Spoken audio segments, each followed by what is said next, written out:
A few days after we settled into our new home, the doorbell rang loudly, echoing through the house. I unlocked the door, and before I could react, it swung open forcefully. "Why haven't you invited us over since moving into your new house?" It was my mother-in-law standing on the doorstep. Behind her, my husband pushed me aside, looking surprised. Without waiting for an invitation, my mother-in-law stepped into the house, taking in the surroundings. "It's a nice place with a garden. Quite tasteful, surprisingly, given your lack of housekeeping skills. But I suppose even you can be useful occasionally," she commented. "Now, where's my room? This one looks like it gets plenty of sunlight." I bit back a laugh at her cheerful tone. How carefree she was, acting as if we were close. But the truth was, we were strangers. "There isn't a room for you here," I said, keeping my voice steady. Her face twisted in shock. "How can you say such a terrible thing to a family member?" "If you apologize now, I'll forgive you," my husband yelled, his face turning red. My mother-in-law smirked in agreement. It was ridiculous. A meaningless threat. I sighed and then showed them something. The moment they saw it, both my mother-in-law and husband froze. "You can't be serious. You can't divorce me," my husband stammered. "I'm already single," I replied calmly. "My name is Avery. I was married to Daniel for 5 years, ever since we met at university. He had proposed strongly, and I had accepted, hoping for a happy marriage. But things were different from what I had expected. Daniel always put his mother's opinion first, even for the smallest decisions. He'd say, 'I'll ask my mom,' for everything, from where we should go on our honeymoon to which dentist we should visit, even down to the color of the bedroom curtains. He consulted her on everything and followed her advice without question. I was concerned about his behavior, but I chose to ignore it. Despite my dissatisfaction with the situation, our marriage wasn't terrible. Daniel helped with simple chores like taking out the trash, though he complained about it. On weekends, we'd dine out or take trips, and he always remembered our anniversaries and birthdays with gifts.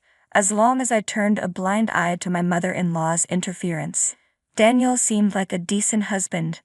However, everything changed after my father-in-law passed away. Our once stable marriage began to unravel. "Avery, can we talk?" Daniel asked one evening as we sat down to dinner. "What's wrong?" I replied, sensing the tension in his voice. "Can we live with my mother?" I stared at him, stunned. "What? Why?" "It's not sudden," he said defensively. "I've been thinking about it since Dad passed away. Mom's all alone now.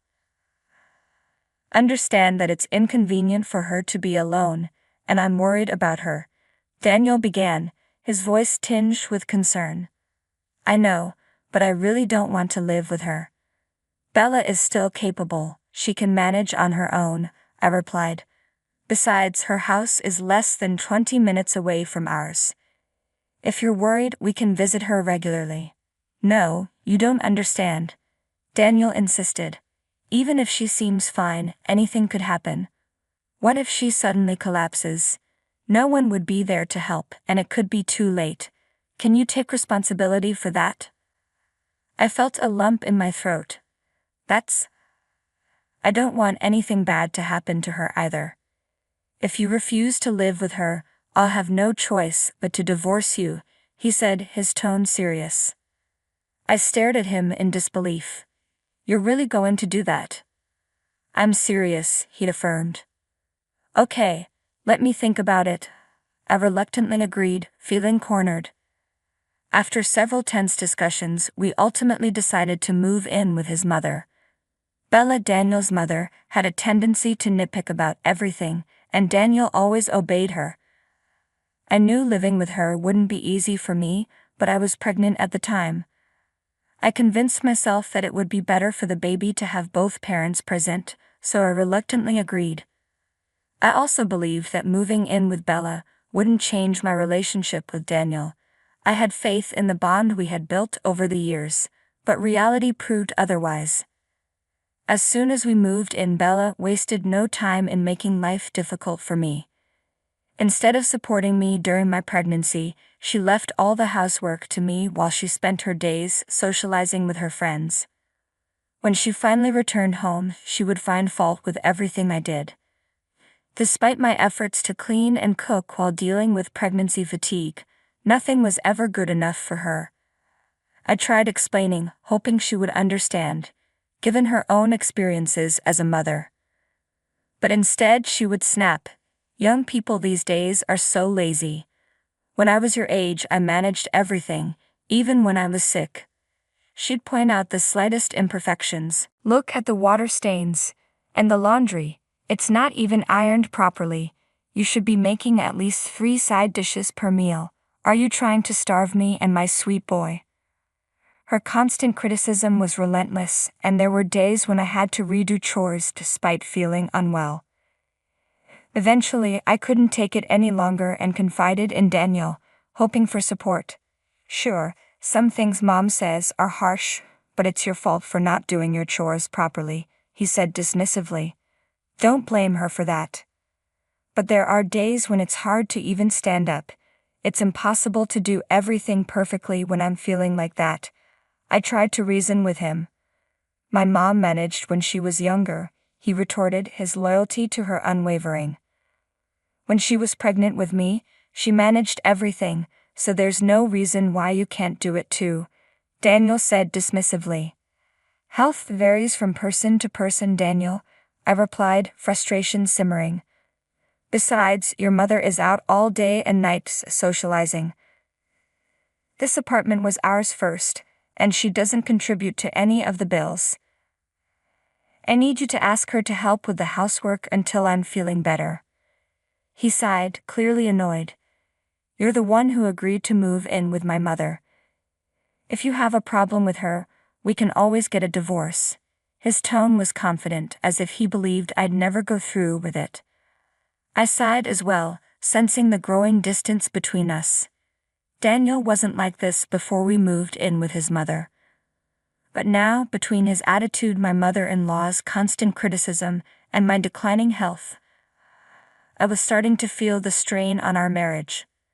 Then one day, like clockwork, my mother-in-law went out to spend time with her friends, leaving me alone in the house to do the chores.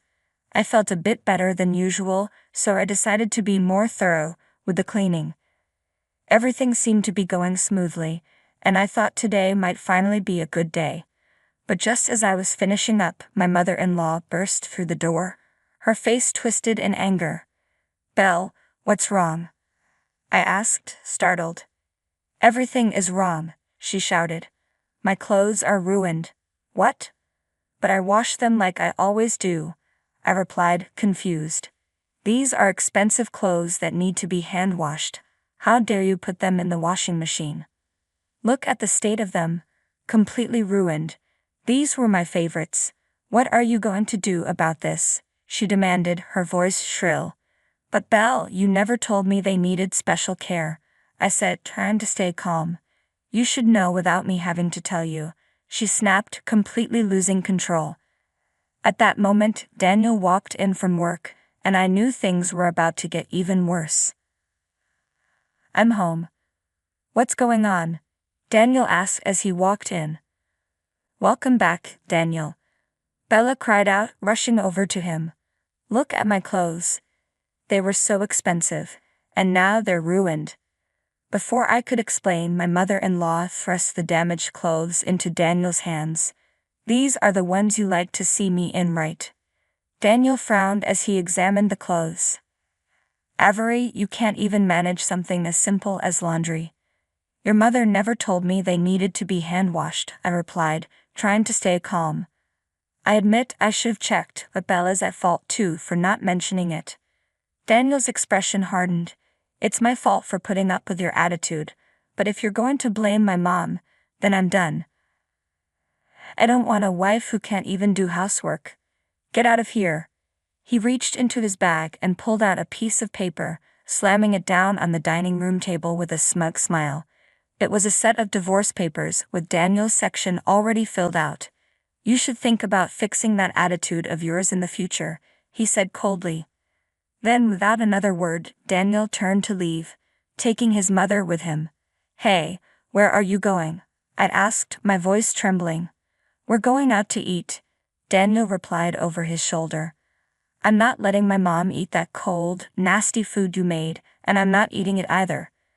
As they walked out, Bella glanced back at me, a victorious smirk on her face. I had been holding back for so long, telling myself it was for the sake of our baby. But seeing that smug expression on my mother-in-law's face, and hearing Daniel mock me so cruelly, I felt a surge of uncontrollable anger and sadness. Daniel had always put his mother first, but he had never treated me with such disdain. How had things gone so wrong? I stared at the divorce papers left behind on the table, feeling utterly helpless. At that moment, my smartphone buzzed, snapping me out of my thoughts. As I reached into my pocket, I felt my phone vibrating. I checked the screen and saw that it was my mother calling. "Hi Avery, how are you doing?" My mother's voice greeted me. "Hi Mom, it's been a while," I replied, trying to steady my voice. "That's right, we're family, after all. You're treating us terribly," chimed in my mother-in-law, standing beside him with an accusing glare. I have no idea how they found out, but my mother-in-law and Daniel showed up at the new house. I was too stunned to say anything as they barged in without permission. "This is a pretty nice place, with a garden and all. Quite the upgrade for you," my mother-in-law said, looking around with a smirk. "I wonder where my room is." They seemed to be having a great time, completely oblivious to the fact that things had changed. "I know you're a useless wife who can't even handle basic chores, but I guess you've managed to be useful for once," she added with a laugh. I managed to suppress a grin at her ignorance. Neither Daniel nor my mother-in-law had any clue that we were already divorced. "I'm not your wife anymore," I said calmly. Daniel looked at me as if I'd lost my mind. "Avery, what are you talking about? We're married, so of course you're my wife." "No, I'm single now. So please leave my house." His expression shifted from confusion to disbelief. "What do you mean? You're upset about something, right?" "I apologize, Avery. Let's just talk this out. I can't believe you'd lie about getting a divorce.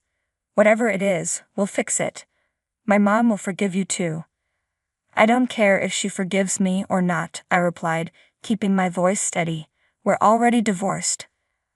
I walked over to the cabinet and pulled out the divorce certificate, handing it to him.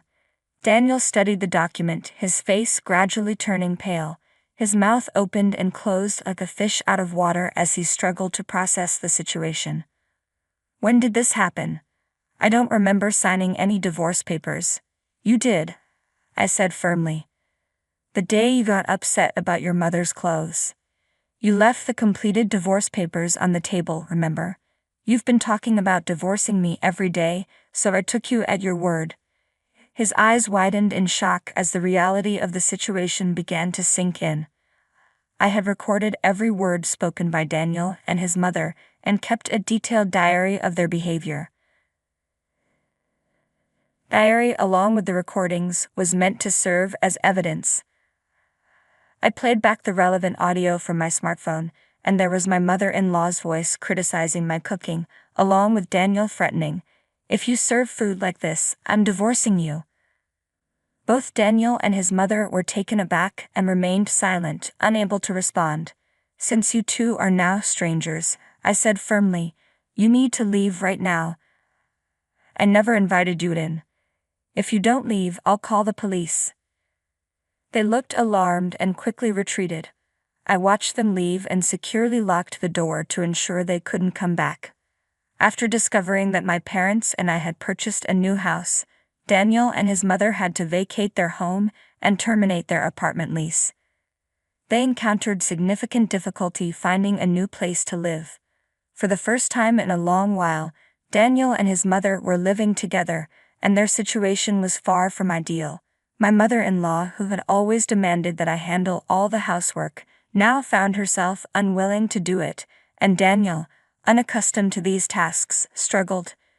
She boasted to her relatives and friends about moving into a luxurious new home, but in reality, they ended up in a modest apartment.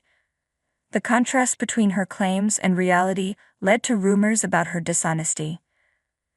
The stress of the situation caused her to take out her frustrations on Daniel. With no one else to vent to, their arguments became frequent and intense. As for me, I'm happily settled in the new house with my parents and my healthy baby boy, who was born safe and sound. My parents have been a tremendous support, and I plan to return to work once my son is older. My goal is to create a loving and joyful home where my son can grow up happy and healthy. Every day I work hard to make that vision a reality, embracing the peace and contentment in my new life. Thank you.